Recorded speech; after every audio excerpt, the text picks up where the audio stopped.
গণতান্ত্রিক ধর্ম that is actually functioning in the world today আজ পৃথিবীর জমিনে ইসলাম ধর্ম আপনার অবদান রেখে চলেছে ইসলামের অবদান আজকে পৃথিবীতে চলছে বলে কেন অবদান হবে বলে ইসলাম ধর্মের যিনি পৃথিবীর জমিনে নায়ক ইসলাম ধর্মের যিনি নায়ক ওই নায়ক হলো চিরন্তন সত্য নায়ক ছিল পৃথিবীর জমিনে তিনি মানব জাতির জন্য মডেল হয়ে এসেছিলেন তাই ইন্দিরা গান্ধী পৃথিবীর জমিনে তাই বলেছিলেন 1982 সালে দিল্লির সরজমিনে এটাই দাঁড়িয়ে বলেছিলেন Muhammad Rasulullah set a sing example to his people his character of pure understanding Muhammad হলো পৃথিবীর জমিনে এমন একজন ব্যক্তিত্বের অধিকারী যিনি হলেন মডেল যিনি হলো মানব জাতির জন্য আপনার নিদর্শন মানব জাতির জন্য নমুনা মানব জাতির জন্য ফলোয়ার এই নবীর চরিত্রে কলঙ্কর দাগ নাই ফেরে বল সুবহানাল্লাহ বলে কেন কলঙ্কর দাগ নাই তাকে চরিত আপনার ফলো করলে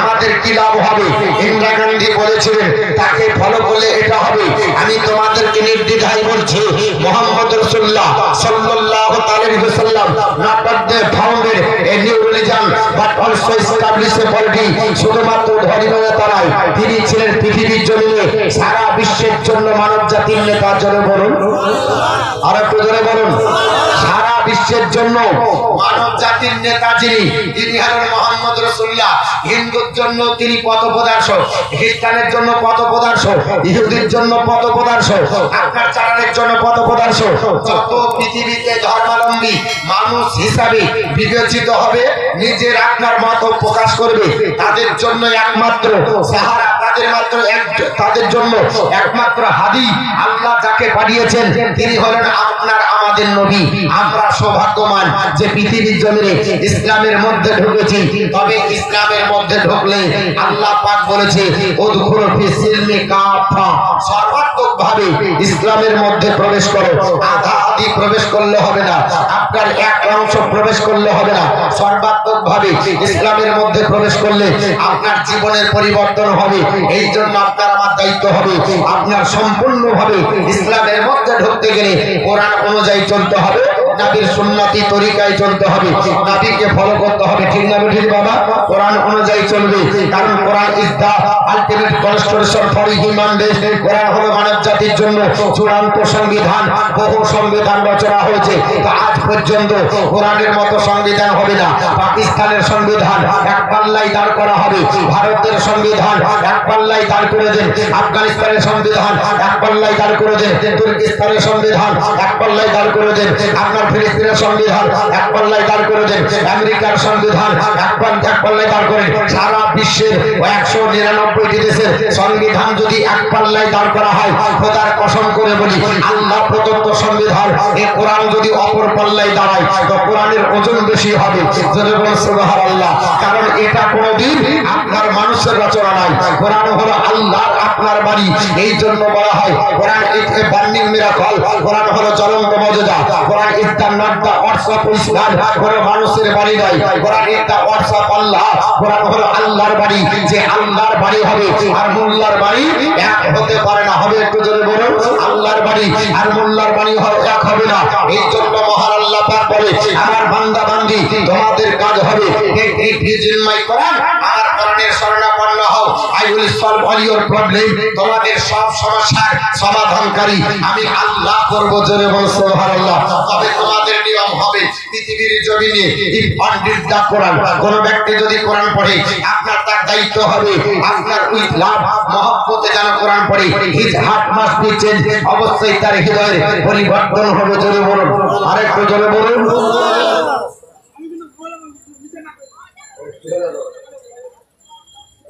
দোকান ভাঙে দে ভিতরে মারামারি করবে যাও আরে থানায় সমাধান করতে পারবে যাও গো ছাড়া যাও আমি ঠিক করে দিও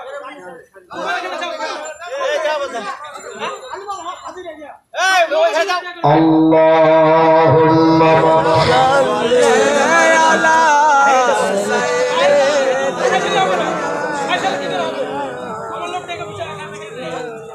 আরে দাও বুঝাই দে করতে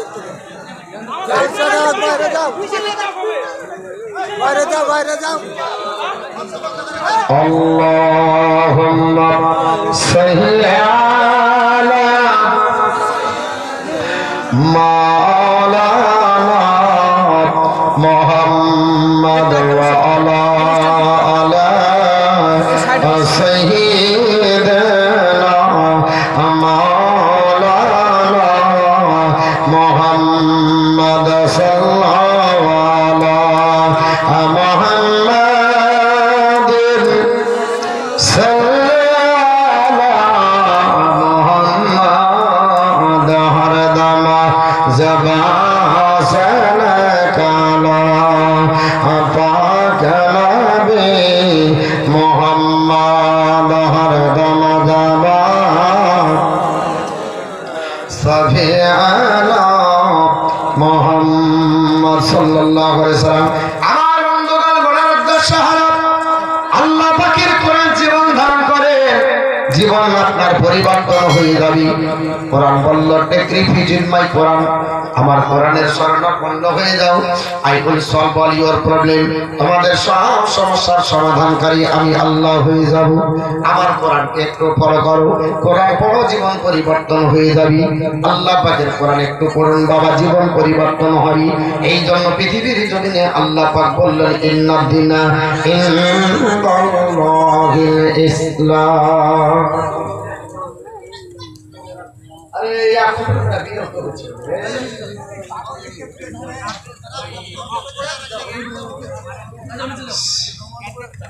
আল্লাহুম্মা সাল্লি আলা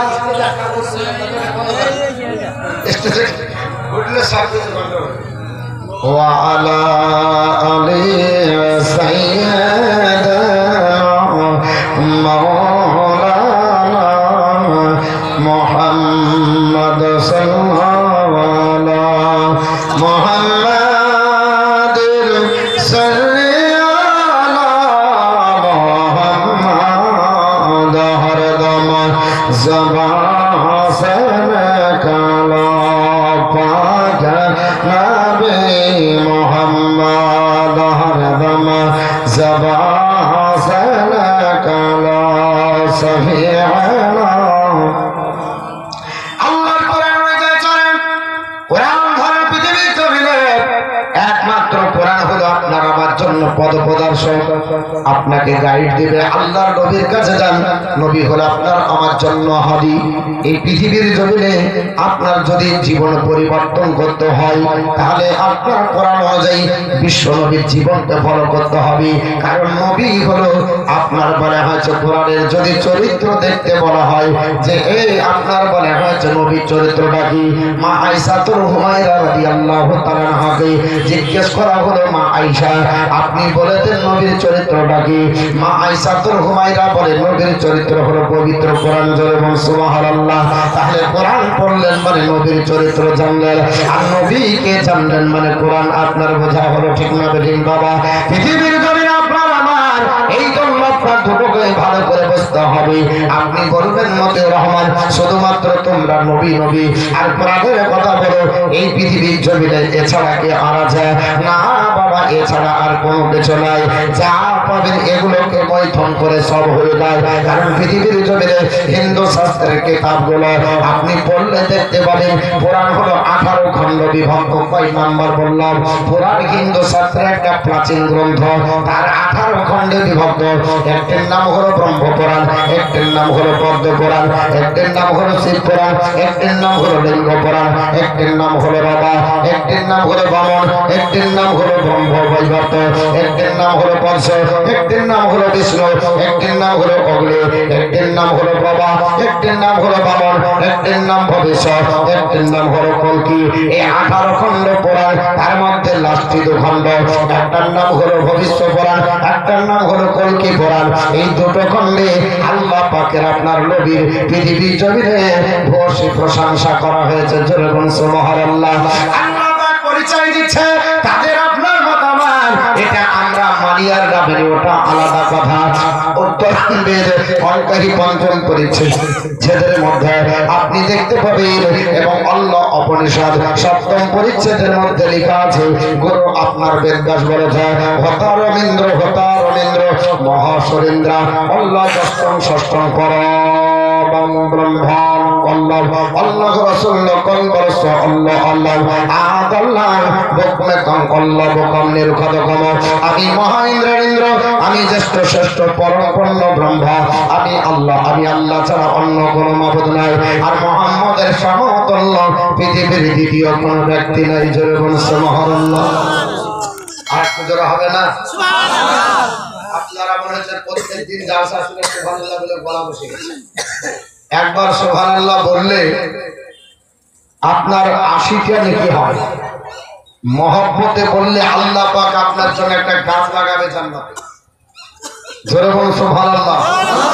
যে সুবহানাল্লাহ শব্দটি সর্বপ্রথম জিকির করেছিলেন পৃথিবীর জমিনে হযরত জিবরাইল আর শুনেছিলেন দিয়ে গোটা নিজের সয় সম্পত্তি বন্টন করে দিয়েছিলেন নাম হলো ইব্রাহিম খলিলুল্লাহ এই সুবহানাল্লাহ শব্দটাকে কত প্রাধান্য দিয়েছে আর আমাদের মুখে মনে হচ্ছে এখনো মাছ লাগানো আছে কথা বলতে পারি না জোরে বলো সুবহানাল্লাহ আল্লাহর নবী সাল্লাল্লাহু তাআলা আলাইহি ওয়াসাল্লামের সমতুল্য কেউ হবে না হে গরতরে বড় করে দাও পৃথিবীর জমিনে কেন হবে না ও নবীর নাম জপ জিকির করলে কি হবে বড় আপনার বেদব্যাস বলে দিচ্ছে শুনে রেখে দাও অথর্বেদ সংহিতা কাণ্ড শ্লোক নাম্বার 9 তিনি বলছেন মুহাম্মদ রাসূল কোন রাসূল ইল্লাল্লাহি ইল্লাল্লাহ মুহাম্মদ ওই আল্লাহর রাসূল যে আল্লাহ ছাড়া অন্য কোনো মাবুদ নাই জোরে বলুন সুবহানাল্লাহ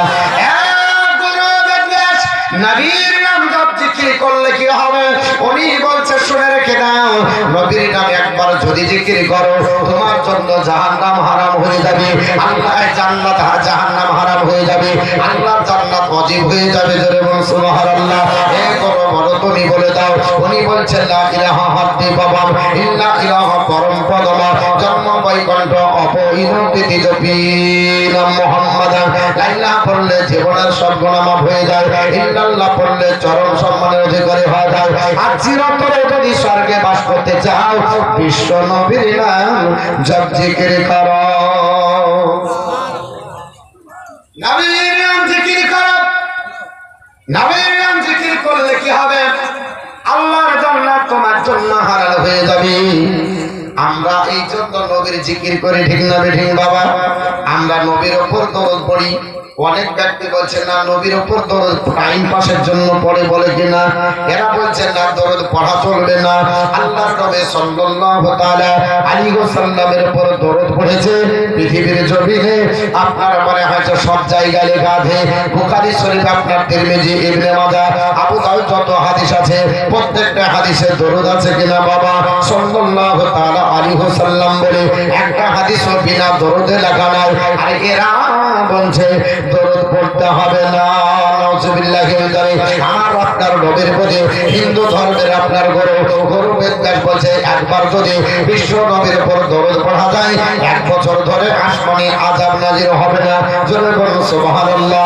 আপনার এটা আছে কোথায় আপনার ঋগ্বেদ সংহিতা কাণ্ড শ্লোক নাম্বার 14 এর মধ্যে লেখা আছে উপনরণন্তমাসি সুক্তন বচন সবর্ষ ভদ্র বচন সভয়ম চল দধিশ্বমা কিরণরে সম্যক পদাচর আমরা মহানবীর গান গাই সতী মধুর সুরে হে বীর আপনি সানন্দে আমাদের স্তুতি গান শ্রবণ করো যাতে আমরা বিপদ মুক্ত থাকতে পারি জোরে বলুন সুবহানাল্লাহ একবার যদি দরুদ পড়া যায় 1 বছর আসমানি আযাব নাযিল হবে না এটা যদি বেধর্মীর আপনার আকীদা হয় মুসলমানের আকীদা একটু বেশি হবে না জোরে বলুন হওয়া দরকার আছে কিন্তু তো কপাল পড়া বুঝবে না কপাল পড়া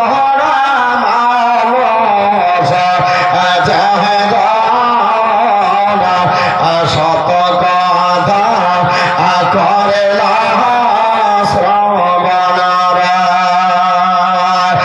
যত দিন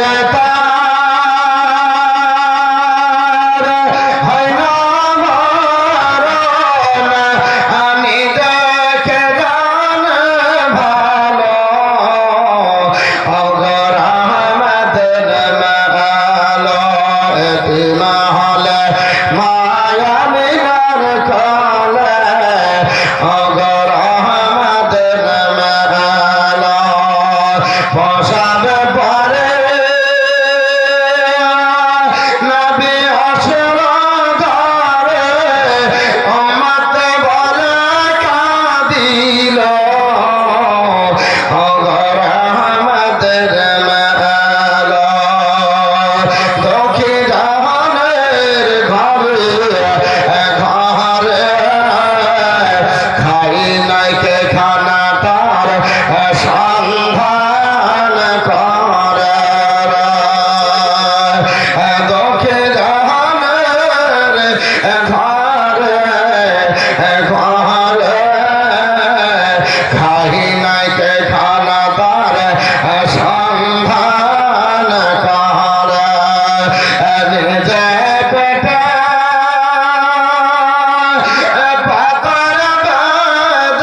বললে হবে না।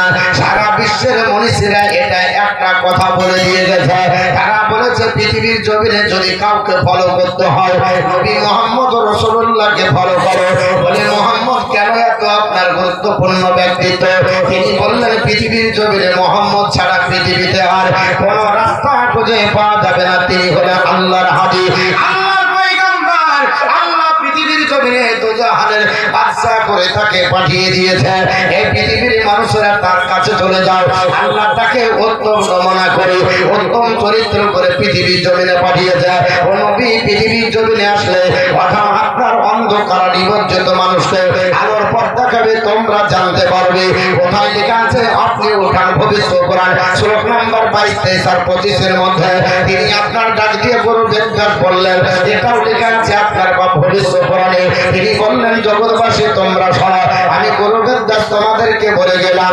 ইতস্মিন মন্ত্রে মিলেছে আচার্যন সমন্বিত মোহাম্মদ খ্যাত শিষ্য শাখা সমন্বিত নির্ভশৈচ মহাদেবা মরস্থল নিবাসিনা গঙ্গা জলস্ব সংস্নব্য পঞ্চগব্য সমন্বিত চন্দ্রাদিদের ভস্ত তুষ্টাবমন সাহার নমস্তে গিরিজালত মরস্থল নিবাসিনা ত্রিপুরা সন্ন্যাস বহুমায়া প্রবর্তনা লিঙ্গচ্ছেদ শিক্ষাহীন শস্য ধর সদস্য উচ্চালাপি সর্বভোগে ভবিষ্যতে জনময় জনগণ সুবহানাল্লাহ। পৃথিবীর জমিনে আল্লাহর পয়গম্বর যিনি হবে, আখেরে জামানার যিনি নবী হবে গো, উনি তসমিন মন্ত্র বিদেশি ভাষায় বাক্য লাভ করবে, বিদেশি ভাষায় কথাবার্তা বলবে, সঙ্গ পঙ্গ নিয়ে আরম্ভ এলাকায় মরুভূমির বাসিন্দা হবে। এই পৃথিবীর জমিনে যখন নবী আসবে পবিত্র জমজমের পানি দিয়ে ওযু করবে, 5 ওয়াক্ত নামাজ পড়ে শান্তির পতাকার তলে জায়গা নেবেন। ও নবী পৃথিবীর জমিনে আসবে যখন, আল্লাহর পয়গম্বর যখন হবে, এই নবী পৃথিবীর জমিনে আসার পরে তিনি আপনার মরুভূমির বাসিন্দা হবে। আর এই নবীর পদতলে জায়গা যদি পাওয়া যায় তোমার জীবনটা ধন্য হয়ে যাবে। পৃথিবীর জমিনে আপনার গরু বেদঘাট বললো আপনার নবী আসবে, তোমরা এটা আমার কথা ফলো করো। জিজ্ঞেস করা হলো আপনার ভদ্রাজ বলে একজন ব্যক্তি, উনি জিজ্ঞেস করলেন বলে হুজুর আমরা কেমন করে চিনতে পারবো ইনি নবী? উনি বললেন লিঙ্গ ছেদ শিকাহীন শস্য ধরে সদস্য উচ্চালাপে সর্বভোগে ভবিষ্যতে জনমায় যিনি আখেরি জামানার নবী হবে, মায়ের গর্ভে লিঙ্গের অগ্রভাগ ছেদন কাটা থাকবে। মায়ের গর্ভে লিঙ্গের অগ্রভাগ ছেদন থাকবে। যিনি আসবেন নারী কাটা অবস্থায় আসবেন, ওনার কোনো দাইমা নারী কাটবে না। জোরে বলুন সুবহানাল্লাহ। ওনার লিঙ্গের অগ্রভাগ কোনো হাজাম আপনার কাটবে না। আপনার শিখাবিহীন টিকিবিহীন হবে, তিনি টিকি থাকবে না তা। তিনি উচ্চারাপি সর্বভোগী ভবিষ্যতে জন্মায় 5 ওয়াক্ত আযান দিয়ে শান্তির পতাকার তলে বিশ্ব মানব জাতিকে স্থান দেবে। জোরে বলুন সুবহানাল্লাহ। এ হলো নবী মডেল। তাই জন্য পৃথিবীর জমিনে বলা হয় নবী যখন আসবে গোটা বিশ্ব শান্তিময় হয়ে যাবে। জোরে বলুন অশান্তি দুর্ভিত হবে, শান্তির পতাকার তলে জায়গা পাবে। বলে বাস্তবে তাই পেয়েছিল? হ্যাঁ, ইতিহাস আলগা করলে দেখা যায় যেখানে নারীদের সম্মান ছিল না, যেখানে মায়ের সম্মান ছিল না, যেখানে বাবার সম্মান ছিল না, যেখানে আপনার গোত্রদ্বন্দ্ব ছিল, নবী পৃথিবীতে আসলো, নারী হত্যা বন্ধ হলো। নবী পৃথিবীতে আসলো, গোত্রদ্বন্দ্ব বন্ধ হলো। নবী পৃথিবীতে আসলো, অশান্তির দুর্ভিত হলো। নবী পৃথিবীতে আসলো, গোটা বিশ্ব মানব জাতি সভ্য সমাজে পরিণত হলো। জোরে বলুন সুবহানাল্লাহ। এই সভ্য সমাজ একমাত্র নবীর কারণে এই গোটা বিশ্ব পেয়েছে। এই জন্য আজও পৃথিবীর জমিনে আপনার বিশেষজ্ঞ যারা তারা বলে দিয়েছে, ইংল্যান্ড থেকে একজন বিশেষজ্ঞ তিনি বলে দিয়েছে আমি তোমাদেরকে প্রমাণ করতে চাই, তোমাদেরকে বলতে চাই, তোমরা শোনো যারা আমার ভক্ত আছো, আমি তোমাদেরকে বললাম। তার নাম হলো টি.এল. ভাসানী। উনি বলে দিলেন, বলে শোনো আমি এটা জোর গলায় আজকে গোটা বিশ্বকে জানিয়ে দিলাম, পৃথিবীর জমিনে সভ্য সমাজ এবং জাতিকে যদি সভ্য দেখাতে পারে, মানব জাতিকে যদি সভ্য করতে পারে, এখানে খ্রিস্টান পারেনি, আদিবাসী পারেনি, সাঁওতাল পারেনি, জানার পারেনি, হিন্দু পারেনি, বৌদ্ধ পারেনি, জৈন পারেনি। যদি কেউ পারে ইসলাম, একমাত্র ইসলাম পেরেছে। বলে কারণটা কি? তিনি বললেন পৃথিবীর জমিনে বিভোর তার রং আপনার ফেজ রিভলিউশন পৃথিবীর জমিনে ফরাসি বিপ্লবের অনেক আগে ইসলামকে প্রোটামিশন a message of liberty equality and fraternity Islam দিয়েছে এই জাতিকে সভ্য এবং স্বাধীনতা। জোরে বলুন জাতিকে সভ্য দেখে কে করেছে? ইসলাম করেছে। সভ্যতাকে দেখিয়েছে, ইসলাম করেছে। নবী দেখিয়েছে সভ্য সমাজের আপনার আওতায় ফিরেছে। এই জন্য জজ বার্নার্ড বলল, আমি আপনার জজ বার্নার্ড তিনি একটা গ্রন্থ লিখেছেন জেনুইন ইসলাম ভলিউম নাম্বার 1। তিনি বলেছেন I believe that if a man like a Muhammad Rasulullah সাল্লাল্লাহু আলাইহি ওয়াসাল্লাম were to achieve the dictatorship of this modern world, he could succeed in solving its problem with an eye that would bring smart needed peace and happiness. জোরে বলো সুবহানাল্লাহ। তিনি বললেন পৃথিবীতে সভ্য সমাজের কাছে আমি এটা মেসেজ দিতে চাই, নবীর মতো যদি এই পৃথিবীর ধরাধামে একজন মহাপুরুষ, একজন মহান নেতা, একজন মহান নায়ক আবির্ভূত হয়ে যেত, পৃথিবীর অশান্তি দূরীভূত হয়ে যেত, পৃথিবীর দাবানল আপনার দূরীভূত হতো, গোটা পৃথিবী আপনার শান্তিময় হয়ে যেত। জোরে বলো সুবহানাল্লাহ। আজ পৃথিবীতে অশান্তি, আমাকে যদি কেউ মারে আমি ছাড়বো না, ছাড়বো ভাবছি, একটু জোরে বলুন ছাড়বো। আমাকে কেউ যদি মারে ছাড়বো, কে একটু জোরে বলুন। আমাকে যদি মারে মৌলবি হলেও ছাড়বো না, হাফেজ হলেও ছাড়বো না, না পারলেও একটু চিৎকার করবো, ঠিক না বেঠিক বাবা? আমার নবী কত আপনার আদর্শের নবী, নবীর কি চরিত্র, সুবহানাল্লাহ। নবীর চরিত্র দেখলে গোটা বিশ্ববাসী এই জন্য মুগ্ধ, গোটা বিশ্ব নবীর কাছে ঋণী, গোটা বিশ্বের সভ্যতা নবীর আপনার কাছে সবাই আপনার ঋণী, গোটা বিশ্বের চরিত্র নবীর কাছে ঋণী, গোটা বিশ্ববাসী নবীর চর্চা করে। মানে কারণটা কি? যে বাল্যকালে আপনার জজ বার্নার্ড করেছে, তার জীবন চরিত্র নিয়ে আমি রিসার্চ গবেষণা করেছি। নবী যখন পৃথিবীতে মাত্র কয়েকটা বছরের বালক, যখন আমির হামজার বাড়িতে আমার নবী ছিল, এই জন্য হুজুর গোড়াহারি রহমাতুল্লাহ আলাইহি লিখেছেন, আরে শত্রুগণে কোনদিন সুযোগ না মিলে পাহিব সুযোগ ভাবে হামজা কথা গেল, একদা শিকারে হামজা বলের মধ্যে যায়, সুযোগ পাইয়া তারা ছেলেদের পায়, মার হয় পতরে তোর সাবে এ ছেলের তরে, আমার মারিলে হামজা দোষী করে পরে, হাতেতে পাথরে তোলে আরব সন্তান, নবীর মারিলে কত জনে সুবহান, শরীর হতে রক্ত সদা বহিয়া চলিল, মাকা হতে বের হয়ে নবী কাঁদিতে লাগিল, আমাকে মেরেছে আল্লাহ বান্দা যে তোমার, ক্ষমা করে ভর্তি করো উম্মত মাঝার। নবী কত মহান চরিত্রের অধিকারী, যার করুণা কোন বিশ্বের মানুষকে আজ পর্যন্ত করা যায়নি, কিয়ামতের সকাল পর্যন্ত হবে না। গোটা বিশ্বের চরিত্রকে এক পাল্লায় দাঁড় করে দেন যদি মুসলমান, নবীর চরিত্রকে এক পাল্লায় যদি দাঁড় করা হয়, গোটা বিশ্বের চরিত্রের পাল্লার চাইতে আমার নবীর চরিত্রের পাল্লার ওজন বেশি হয়ে যাবে। কারণ যে চরিত্রের আপনার সার্টিফিকেট আল্লাহ দিয়েছে, গোটা বিশ্বের চরিত্রের সার্টিফিকেট আল্লাহ দেয়নি। আমার আল্লাহ পাক বলেছে, ওয়া ইন্নাকা লা আলা খুলুকিন আযীম, নিশ্চয় আমি আল্লাহ পাক আপনার চরিত্রকে নিষ্কলঙ্ক করে পাঠিয়ে দিয়েছে। জোরে বলুন সুবহানাল্লাহ। নিষ্কলঙ্ক বানিয়ে দিয়েছে। আমার নবী আপনার আমির হামজার বাড়িতে, আমার আপনার বিশ্ব নবী আপনার ছোট বাল্য অবস্থায় আমার নবী যাচ্ছেন আমির হামজার বাড়িতে, তত্ত্বাবধানে আছে। ওই অবস্থায় আপনার আমির হামজা একদিন বন শিকারে গেছে, আমির হামজা বাড়িতে নাই, আমির হামজা আপনার বন শিকারে গেছে। আমির হামজা বাড়িতে না থাকার কারণে আবু জেহেল সঙ্গ পঙ্গলিয়ে মিটিং করলো, বলে আমার ভাই আপনার আমির হামজা নাই, আর আমাদের ভাতিজা দিনের পর দিন ইসলাম প্রচার করার জন্য ব্যস্ত হবে। আমরা বুঝতে পারছি এই ছেলেটা আমাদের বাধ্যতার ধর্মকে ধূলিসাৎ করবে। তোমরা পৃথিবীর জমিনে আমার ভাতিজাকে মার্ডার করে দাও, আজকে আমার ভাই আমির হামজা দেখতে পারবে না। যেন বললাম সুবহানাল্লাহ, নবীকে মার্ডার সুবহানাল্লাহ বলবো, সব জায়গাতে বলতে হয় না, বুঝলেন? কিছু কিছু বক্তাও আছে বলেন সুবহানাল্লাহ বলে দেবে, আল্লাহ পাড়াতে পাড়াতে ফেরেশতার মাধ্যমে জাহান্নামে ঢোকাবে, তুমি বলছো বলেন সুবহানাল্লাহ, আর ওখানে সুবহানাল্লাহ বললে হবে? সুবহানাল্লাহ আশ্চর্য কোনো কাজ, দুঃখজনক নবী, এটা নবীকে মারবেন আমরা সুবহানাল্লাহ বলবো? হ্যাঁ, তো বলছিলাম বাপ এ ভাই আপনারা যারা দাঁড়িয়ে আছেন একটু বাঁচবেন না, সোনা মানিক আমার যুবক ভাই, আপনাদেরকে আমি খুব শ্রদ্ধা করি, চলেছেন আমি জানি যুবক ভাইরা খুব এখন বক্তব্যের দিকে অ্যাডভান্স, সব দিকে অ্যাডভান্স, শুধু এটা নয় সব দিকে অ্যাডভান্স। হ্যাঁ, তো একটু যদি বসে যান খুব ভালো লাগে, মজলিস সেজে গেছে, বুঝলেন। আমরা তো ছোটখাটো বক্তা, যিনারা বড় বক্তা সব এখন রিজার্ভে আছে, আগেই বলেছি। ছোট দিয়ে শুরু হয়, নাকি বলছেন? প্রত্যেকটা জালসা ছোটখাটো বক্তা দিয়ে শুরু হয়।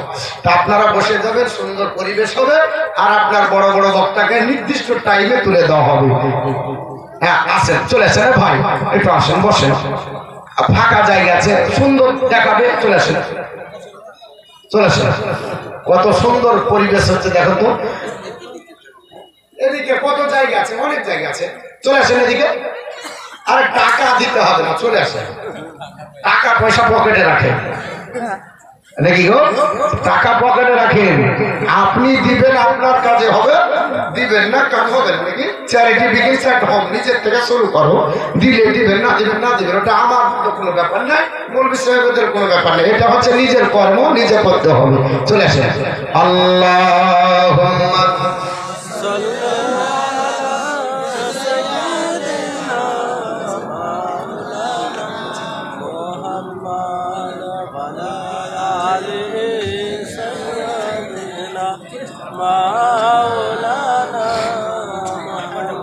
মোহাম্মদ ওয়ালা আহলা সাইয়্যিদিনা মাওলানা মুহাম্মদ সাল্লাল্লাহু আলা মুহাম্মাদির সাল্লাল্লাহু মুহাম্মদ হরদম জবা সরকানা পাক নবী মোহাম্মদ হরদম জাবা সফিয়ানা মোহাম্মদ সাল্লাল্লাহু তাআলা আলাইহি ওয়াসাল্লাম। আমি বলছিলাম বাবা আল্লাহর নবী আমির হামজার বাড়িতে, ঠিক না বেঠিক বাবা? আমির হামজা বাড়িতে নাই, বন শিকারে গেছেন, আপনার পরে হচ্ছে বনের দিকে। তিনি আপনার বাড়িতে যখন আসতে আপনার আসেননি, এই সময়তে আবু জেহেল পরিকল্পিত ভাবে আপনার লোকদেরকে নিয়ে বলল মোহাম্মদকে আপনার মার্ডার করে দিতে হবে। নাউজুবিল্লাহি মিন যালিক।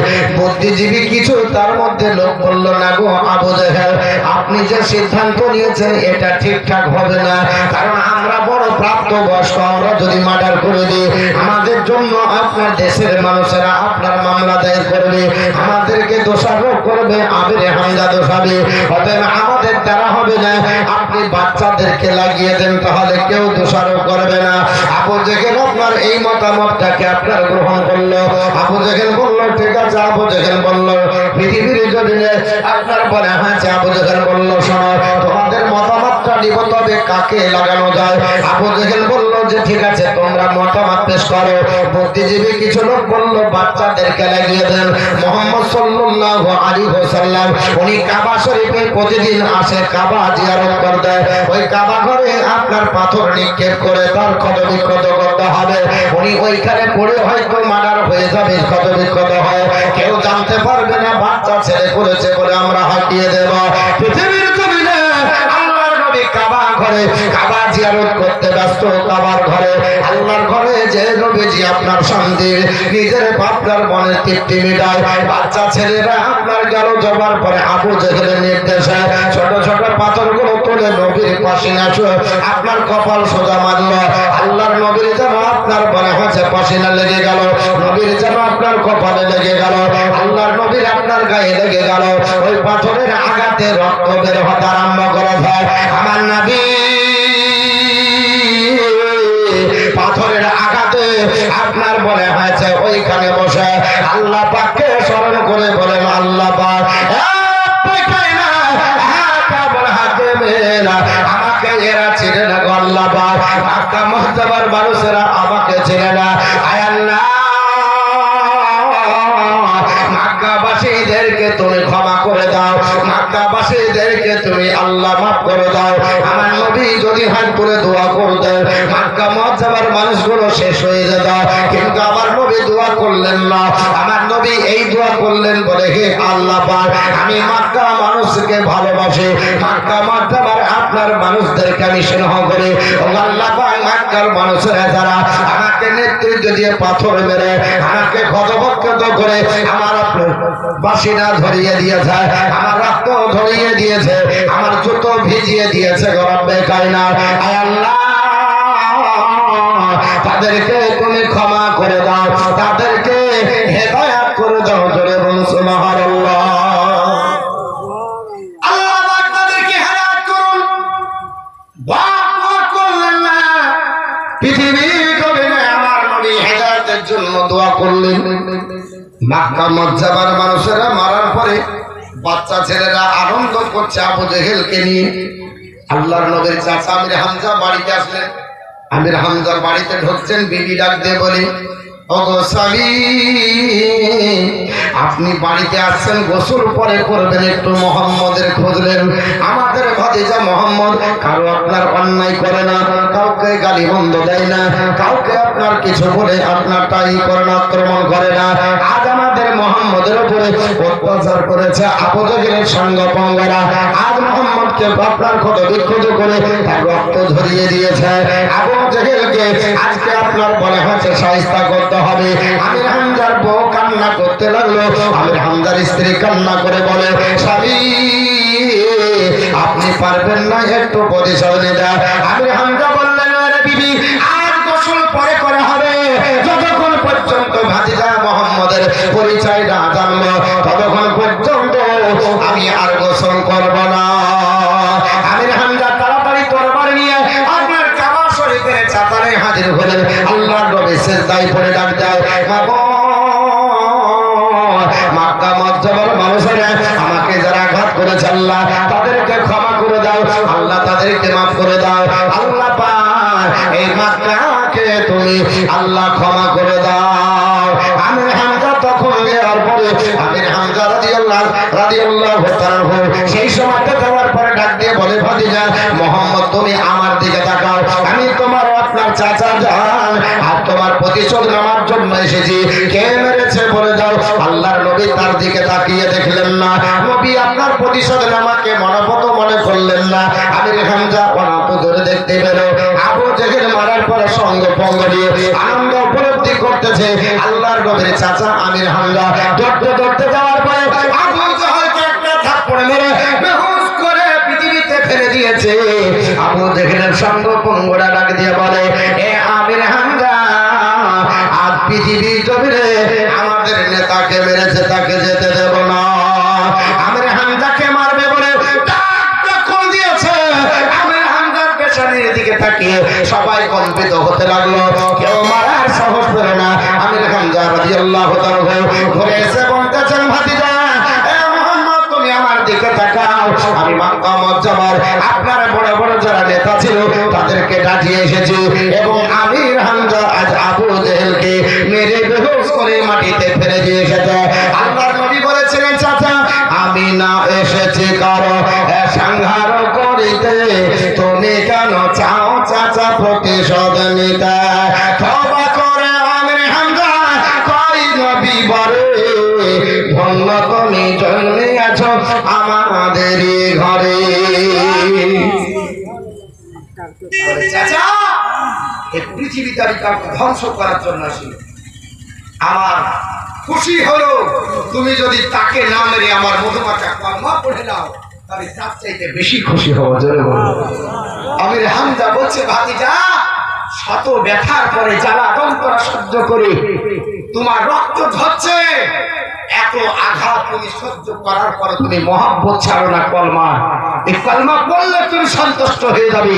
বলে, হ্যাঁ চাচা, একবার কলমা কেউ যদি পড়ে যায় আমার হাজার ব্যথা আমি ভুলে যাই। আমির হামজা রাদিয়াল্লাহু তাআলা আল্লাহর নবীর মধুমাখা কলমা পড়ে নিয়েছিলেন। চলে বলছে, একজন কোন ব্যক্তি আছে 1000 টাকা দিতে পারবেন? মহব্বতে মাত্র 1000 টাকা আছে। কোন আল্লাহর বান্দা 1000 টাকা আছে দেখতে পাই, একটু দিবেন? 1000 টাকা নেব, আমি আদায় ভাই সেরকম করবো না, কারণ আমি বক্তৃতা করবো 1000 টাকা নেব মহব্বতে। হযরত আমির হামজা রাদিয়াল্লাহু তাআলা নবীকে কত মহব্বত প্রেম করেছিলেন। আজ নবীর উপর আলোচনা হবে ইনশাআল্লাহুল আজিজ। আপনাদের এলাকায় আসবো, ওই তো ইয়াতে এসেছিলাম, এই জায়গাটা ঘুরাইবো, আবার ধরেন আবার ইয়াতে আছে রসুলনগর মাদ্রাসায় আছে। আপনি বড়, আপনার তো বেশি দাম, এই আপনার কম হয়ে আছে। আপনি পার্টি নাই শুনেন, খুব কম হয়ে আছে, তাহলে একটা 5000 দিয়ে দেন। 1000 যখন দিলেন, একটা শুনেছেন, আর একটা দিয়ে দেন 5000 আছে। একজন আল্লাহর বান্দা 5,000 টাকা দেন তো, দোয়া করে দিতে দূর করে একটা 5000 আছে। কোন আল্লাহর বান্দা একটা 5000, একটা 5000 টাকা দেব। কোন একজন বান্দা নবীর ঘর আপনার মাদ্রাসার জন্য, নবী বলেছে আল মসজিদু বাইতুল্লাহ আল মাদ্রাসাতু বাইতি, আল্লাহর ঘর হলো মসজিদ, আমার ঘর হলো মাদ্রাসা। এই ঘরে কোরআন পড়ানো হয়, এ ঘরে কোরআন তেলাওয়াত করা হয়। নবী বলেছে ফালা কাসরাতি যিকরিল মাউতি ওয়া তিলাওয়াতিল কোরআন, তোমরা বেশি বেশি করে কোরআন তেলাওয়াত করার মৃত্যুকে স্মরণ করো, বেশি বেশি কোরআন তেলাওয়াত করতে হবে। একটা 5000 টাকা পারবেন না? কোন আল্লাহর একজন বান্দা একটা 5000 টাকা দেন, বক্তৃতা শুরু করে, মাত্র একজন আল্লাহর বান্দা 5000 টাকা নেব, বক্তৃতা শুরু করব। আর যদি না দেন শুরুও করবো না। একটা লাগবে 5000, কোন নারী হোক, পুরুষ হোক, ভাই হোক, বোন হোক, বাবা হোক, চাচা হোক, যে কোনো ব্যক্তির কাছে একটা নিব 5000 দোয়া করার জন্য, ওই ভাইয়ের সঙ্গে। আর একটা 5000 নাই গো, এখানে 10,000 15,000 দান করে গো, তার মানে আমাকে ভালোবাসেন না আপনি।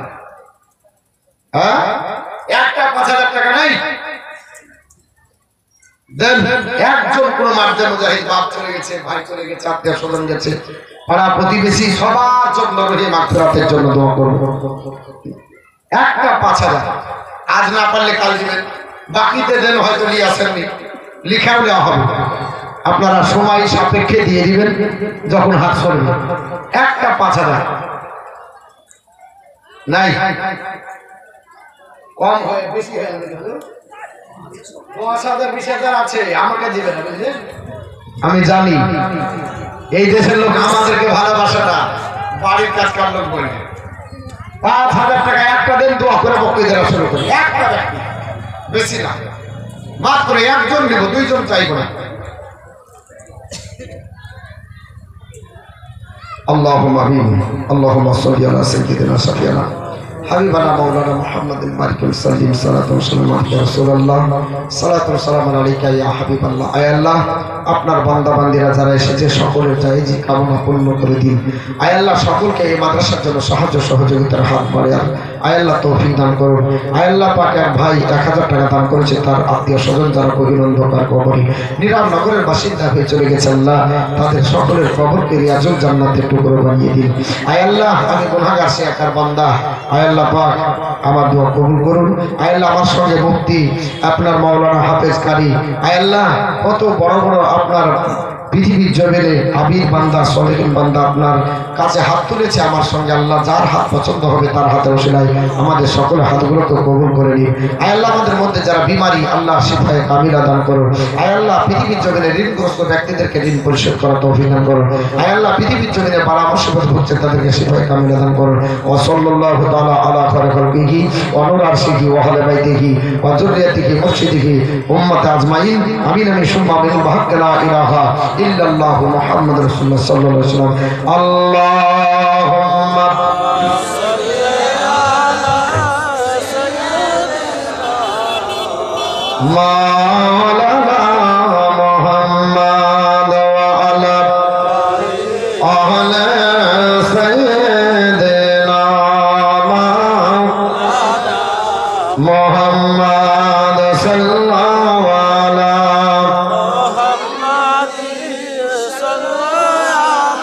মোহাম্মদ হরদম দাবা मोहम्मद हरदम जबान सफीना মোহাম্মদ সাল্লাল্লাহু আলাইহি সাল্লাম।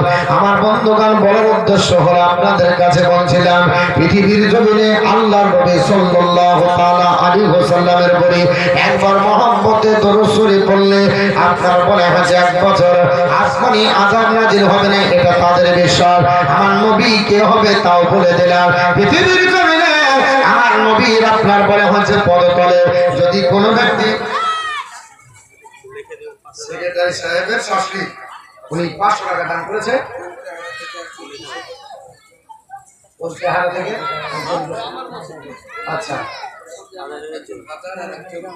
আর একজন 1000, একজন 200, আর সেক্রেটারি শাশুড়ি দিয়েছেন 500।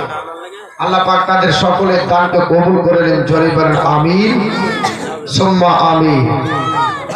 5000 টাকা হলো না, একটা 5000 টাকা যদি হতো অন্তত পক্ষে জানতাম গজল পড়লে হবে। আমি জানি গজল পড়লে হবে। গহল্লা বনেলাম গাহানেলাম নেহিলাম রজনী গন্ধা আমানের শোকে মালা গেথেছে সকাল থেকে সন্ধ্যা।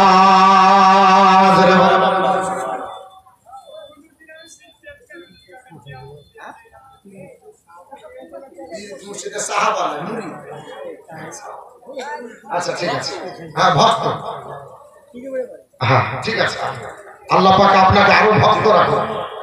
পীর মুর্শিদের যারা ভক্ত আছে তারাই সুন্নিয়াতের উপর টিকে আছে, বুঝলেন? নাহলে নড়বড় করছে। সিলিন্ডার বানাই তো যে খুঁটি ফাঁকাতে হবে, আর সিলিন্ডার ভালো নাই, হাওয়া কোন সময় লড়িয়েছে কাটতে বুঝলেন? আর যারা বায়াত হয়ে আছে ওদের একটু টাইট আছে। বলতে হারা সাদ্দামের মা এই গজলটা বলবো ভাই, বলবো একটা 5000 টাকা দেন, একটা 5000 টাকা দেন।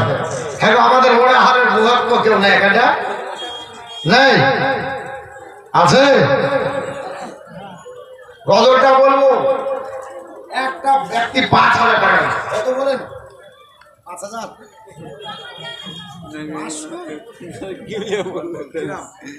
কি নাম? লাল মাহমুদ। আমার ভাইয়ের নাম লাল মাহমুদ। আপনি দাদা, সেই হিসাবে দাদা ওখানে লিখে দেন, ডাকপতি আমাকে লিখে দেন। গহল্লা বনিলাম গাহাদাহানেলাম নেহিলাম রজনী গন্ধা।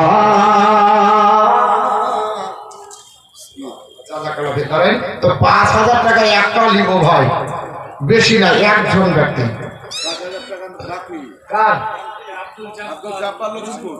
রসুলপুর সুবহানাল্লাহ, তাকবীর, নারে সালাত, মাশরাক আলা হযরত আব্দুল জব্বার সাহেব 5000 টাকার দাতা।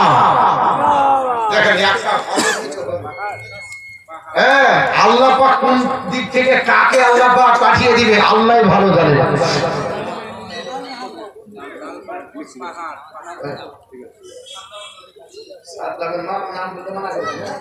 তারপরে ওই হলো 500 টাকা একজন মহিলা দিয়েছে, নাম বলতে মানা করেছে, কিন্তু শোনেন নাম বলেন আর না বলেন আল্লাহ পাক ঠিক আপনার দান কবুল করে নিয়েছে। আল্লাহ আরেকজন মহিলা 100 টাকা, তবে 5100 হয়েছে। আল্লাহ বলছে খলাকনাকুম আজওয়াজ, আমি তোমাদের জোড়া জোড়া তৈরি করেছি। রাত আছে, তার বিপরীত দিন আছে, দিন আছে, রাত আছে, ভালো আছে, মন্দ আছে, আছে না? সব কিছু নিজের লাইফ জ্বলছে, আর নেগেটিভ আর পজিটিভ আছে। নেগেটিভ থাকলে চলবে না, পজিটিভ থাকলেও চলবে না, দুটো একসঙ্গে লাগবে। তার একটা 5000 হয়ে যান। আর একজন ব্যক্তি গহল্লা বনেলাম গাহাদাহানেলাম নেহিলাম রজনী গন্ধা আমানের শোকে মালা গেথেছে সকাল থেকে সন্ধ্যা। একেবারে দেখা দাও যদি রাতে স্বপ্নের বেলা, হাসি মুখে পরাবে তোমায় হাজার ফলের মালা। রাসূলুল্লাহ ইয়া হাবিবাল্লাহ ইয়া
তাই না?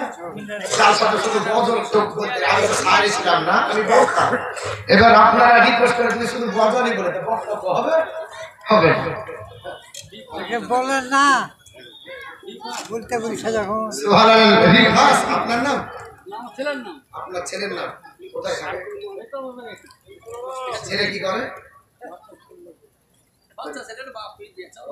ছেলের নামে দিলে ছেলে জিন্দা তো? আলহামদুলিল্লাহ। নারে তাকবীর, জোরে বলে নারে তাকবীর, নারে সালাত। মাশরাকা হযরত রিফাত সাহেব 5000 টাকার দাতা জোরে বল জিন্দাবাদ। আরেকজন আমার ভাই উনি বলছেন যে 500 টাকা দিলে আমার শ্বশুরের নামে। এরকম জামাই করলে লাভ না লোকসান? সব জামাই আছে শুধু দেয়, এই দেয় না দিলে মন খারাপ, দিতে দিতে 1 মাস যদি না দেন তাহলে আপনার এমন মন খারাপ ও বাড়ি ছেড়ে দেয়। আর একটা বাচ্চা ছেলে মারা গেছে, একটা কোরআন শরীফ আল্লাহ দান করেছে, যেন আপনার তার দান কবুল করলে চলবে। আমিন। তো এই যুবক ভাই আমার কাছে আমার শ্বশুর নাই, 500 টাকা দান করেছে, ওনার শ্বশুরের জন্য একটু দোয়া করতে বলেছে।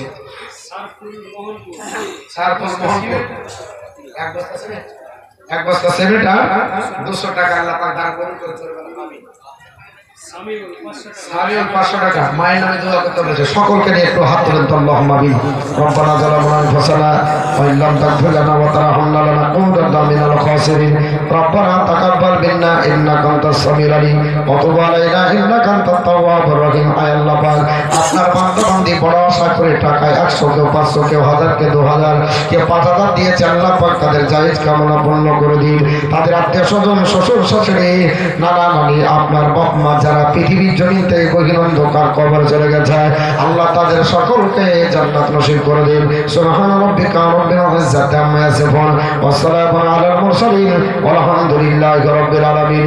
আমিন আমিন সুম্মা আমিন। লা ইলাহা ইল্লাল্লাহু মুহাম্মাদুর রাসূলুল্লাহ সাল্লাল্লাহু আলাইহি ওয়াসাল্লাম।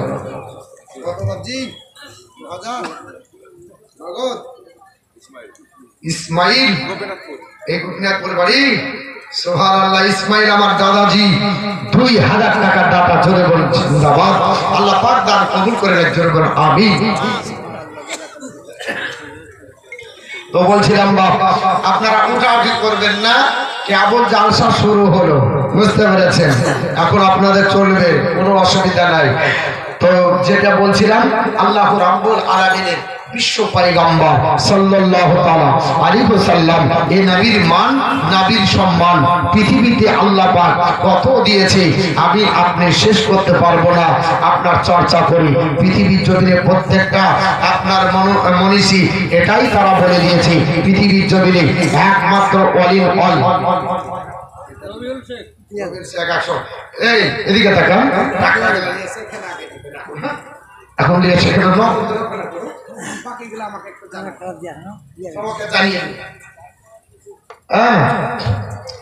তো যাই হোক বাবা, যেটা বলছিলাম আমার নবী পাক সাল্লাল্লাহু তাআলা আলাইহি ওয়াসাল্লাম পৃথিবীর জমিনে শ্রেষ্ঠ পয়গম্বর, যার কথা সারা বিশ্বের মানুষ আপনার স্বীকৃতি দিয়েছে, আপনার বিশ্বাস করতে বাধ্য হয়েছে।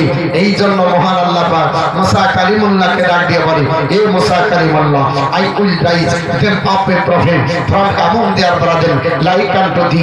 এ মুসা কালিমুল্লাহ, তোমার ভাতৃদিগের মধ্যে হইতে আমি একজন আল্লাহ রাসূল উত্থিত করব, পৃথিবীতে পাঠাবো লাইক আনটু থি তোমার মতো, তবে নবীকে আমার মতো বলো না। কারণটা হলো I will put my words in his mouth and he shall speak unto them all that I shall command him. ও নবীকে আমি জেহের মন বেওয়া নারে তাকবীর নারে সালাত মাসলাকানা হযরত জেহের মন বেওয়া সাবিন নবে 500 600 টাকা দান করেছে, আল্লাহ তাআলা কবুল করুন। আর দুইজন মা 200 করে 400 টাকা দান করেছে, আল্লাহ পাক তাদের দান কবুল করুন, জোরে বলে আমিন সুম্মা আমিন। যেটা বলছিলাম বাপ, তো আল্লাহর কোরআন আপনার তেলাওয়াত করলে আপনার জীবন পরিবর্তন হবে, কারণ নবীর আপনার চরিত্র হলো পবিত্র কোরআন। কোরআন আপনি পড়বেন তো নবীর চরিত্র বুঝতে পারবেন যে নবী কাকে বলা হয়। যেটা বলছিলাম আপনাদের কাছে যে পৃথিবীর জমিনে আমার নবীর কথা মুসা কালিমুল্লাহকেও আল্লাহ বলে দিলেন, বলে I will put my words in his mouth, and he shall speak unto them all that I shall command him. হে মুসা, আমি আল্লাহ পাক আমার নবীকে যেটা বলতে বলবো আমার নবী ওটাই বলবি, একটাও নিজের পক্ষ থেকে একটাও বানাবার কোনো কথা। ইব্রাহিম নওদাপাড়া 3000 টাকা। ইব্রাহিম নওদাপাড়া ইব্রাহিম শেখ ইব্রাহিম শেখ নারে তাকবীর নারে সালাত মশলা কারা হযরত ইব্রাহিম শেখ নওদাপাড়া 3000 টাকার দাতা, জোরে বল জিন্দাবাদ।